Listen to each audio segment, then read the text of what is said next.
Sahabat-sahabat Kristus, salam jumpa dalam acara Sabtu, Sarapan Bersama Tuhan. Adapun menu sarapan hari ini diambil dari Roma pasal 13 ayat 1. Tiap-tiap orang harus takluk kepada pemerintah yang di atasnya, sebab tidak ada pemerintah yang tidak berasal dari Allah, dan pemerintah-pemerintah yang ada ditetapkan oleh Allah. 16 Agustus tahun 45, besoknya hari kemerdekaan kita. Sahabat-sahabat Kristus, lagu kebangsaan Indonesia yang diplesetkan ini sudah saya dengar puluhan tahun yang lalu.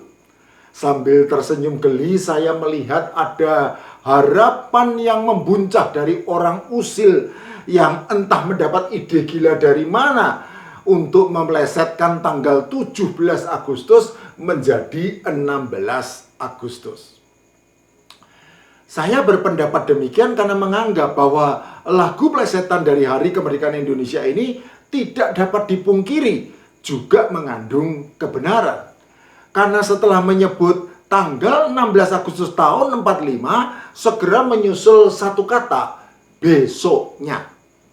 Seakan-akan tidak mengingatkan bahwa selalu ada hari esok untuk negara kita yang tercinta, Indonesia. Tepat tanggal 17 Agustus tahun 2021 nanti, seluruh rakyat Indonesia yang berjumlah hampir 272 juta jiwa akan bergembira bersama-sama merayakan hari ulang tahun kemerdekaan bangsa Indonesia yang ke-76. Tentu di usia kemerdekaan yang sudah tidak muda lagi, tetap ada harapan yang memenuhi dada merah putih untuk menyaksikan Indonesia menjadi negara yang besar, tentram, jaya dan makmur, serta terpandang di dunia internasional. Secara khusus, di tengah bencana pandemi virus corona yang berkepanjangan ini, tentu kita semua juga berharap negara kita segera dapat menanggulanginya sehingga rakyat Indonesia dimerdekakan dari segala derita. Sahabat-sahabat Kristus, kita tahu bahwa pemerintah saat ini sedang mencanangkan program vaksinasi nasional untuk secepat mungkin mencapai herd immunity atau kekebalan kelompok.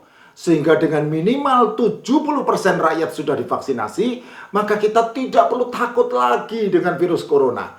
Karena pandemi telah diubah menjadi endemi dan akhirnya sirna dari bumi Indonesia.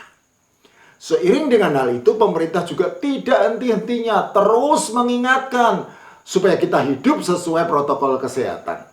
Selain itu, banyak hal lain juga sudah dilakukan pemerintah untuk setidaknya meringankan beban rakyatnya yang sedang menderita kesusahan.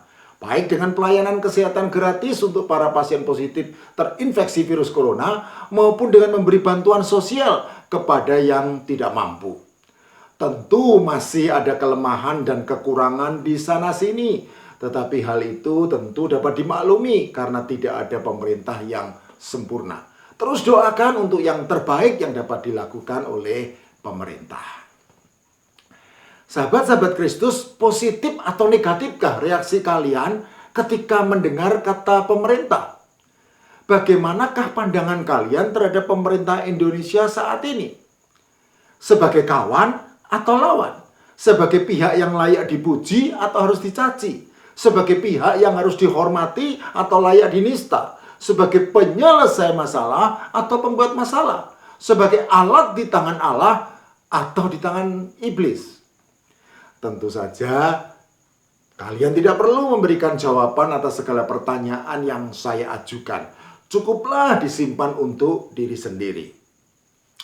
Tetapi perlu saya sampaikan bahwa masa depan negara Indonesia sangat bergantung kepada bagaimana kita sebagai warga negara Indonesia memandang pemerintah dan kemudian bersikap atau melakukan sesuatu berdasarkan pandangan tersebut.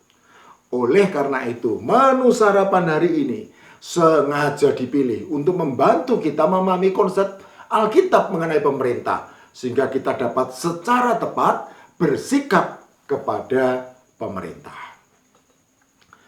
Sahabat-sahabat Kristus, berdasarkan isi surat dan beberapa pokok bahasan yang disampaikan Paulus, kita dapat mengetahui bahwa sejatinya jemaat Roma merupakan jemaat yang terdiri dari orang-orang Yahudi. Roma pasal 4 ayat 1, pasal 7 ayat 4 sampai 6. Dan juga orang-orang bukan Yahudi yang kemungkinan besar justru merupakan mayoritas. Roma pasal 1 ayat 5 dan 13 dan pasal 11 ayat 13. Kepada mereka dengan jelas dan tegas Paulus mengingatkan, tiap-tiap orang harus takluk kepada pemerintah yang di atasnya, sebab tidak ada pemerintah yang tidak berasal dari Allah, dan pemerintah-pemerintah yang ada ditetapkan oleh Allah. Roma pasal 13 ayat 1. Kata pemerintah di dalam menu sarapan hari ini merupakan terjemahan dari kata Yunani exousia, yang berarti kekuasaan atau kekuatan dalam lingkup pengertian otoritas atau wewenang. Dan apabila dikombinasikan dengan kata Yunani hupereko yang berarti melebihi, lebih baik atau berada di atas, maka akan semakin menegaskan otoritas tersebut. Sehingga frasa pemerintah yang di atasnya yang dimaksud Paulus harus dipahami dalam konteks penegasan terhadap kekuasaan atau kekuatan yang berotoritas tersebut. Terlepas dari kenyataan pahit bahwa bagi orang-orang Yahudi pada waktu itu sejatinya pemerintah Romawi merupakan pemerintah penjajah. Paulus mengingatkan supaya tiap-tiap orang tanpa terkecuali harus takluk kepada pemerintah yang di atasnya. Kata takluk merupakan terjemahan dari kata Yunani hupotasso yang secara harfiah berarti menempatkan diri di bawah. Kata hupotasso digunakan sebanyak 38 kali oleh para penulis Perjanjian Baru dengan 23 kali diantaranya oleh Paulus. Dan LAITB atau Lembaga Alkitab Indonesia Terjemahan Baru lazim menerjemahkan kata hupotasso ini sebagai takluk atau tunduk yang jelas menuntut adanya ketaatan atau kepatuhan. Paulus tentu memahami bahwa keharusan untuk takluk atau tunduk kepada pemerintah, apalagi kepada pemerintah penjajah, jelas bukanlah merupakan hal yang mudah dilakukan. Oleh karena itu Paulus juga menjelaskan dasar alasannya dengan menyatakan bahwa tidak ada pemerintah yang tidak berasal dari Allah dan tidak ada pemerintah yang tidak ditetapkan oleh Allah. Roma pasal 13 ayat 1. Dan berhubung semua pemerintah berasal dari Allah dan ditetapkan oleh Allah, maka konsekuensi logisnya adalah barang siapa melawan pemerintah, maka berarti ia melawan ketetapan Allah. Dan hal itu akan mendatangkan hukuman atas dirinya. Roma pasal 13 ayat 2. Tentu saja kita tidak perlu curiga dengan menganggap bahwa Paulus tidak nasionalis dan mendukung praktik penjajahan. Karena sejatinya Paulus hanya bermaksud menempatkan otoritas semua pemerintah di dunia tanpa terkecuali di bawah otoritas yang jauh lebih tinggi, yaitu Allah. Jadi menurut pandangan Paulus, Allah lah yang memberi otoritas kepada semua pemerintah di dunia tanpa terkecuali dan menetapkan mereka sebagai pemegang kekuasaan atas umat manusia di dalam suatu sistem pemerintahan. Sehingga sebesar-besarnya kuasa pemerintah tetap lebih besar kuasa Allah. Oleh karena itu, sebagai umat manusia yang percaya kepada Allah, maka sudah seharusnya kita jauh lebih takut kepada Allah daripada kepada pemerintah. Kesadaran bahwa otoritas Allah jauh berada di atas otoritas pemerintah akan membawa setiap orang percaya untuk lebih taat kepada Allah daripada kepada pemerintah. Kisah Para Rasul pasal 4 ayat 19. Itulah sebabnya Sadrah, Mesah, Abednego memilih untuk lebih taat kepada Allah daripada kepada pemerintah, dengan tidak mengindahkan titah dari Nebukadnezar, Raja Babel. Mereka menolak untuk memuja dewa dan menyembah patung, meskipun diancam hukuman mati, dicampakkan ke dalam perapian yang menyala-nyala. Daniel pasal 3 ayat 8 sampai 17.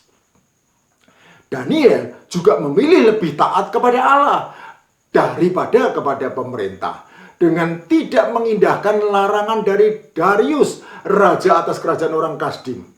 Ia tetap berdoa dan memuji Allah 3 kali sehari seperti kebiasaannya, meskipun diancam hukuman mati, dilemparkan ke dalam gua singa.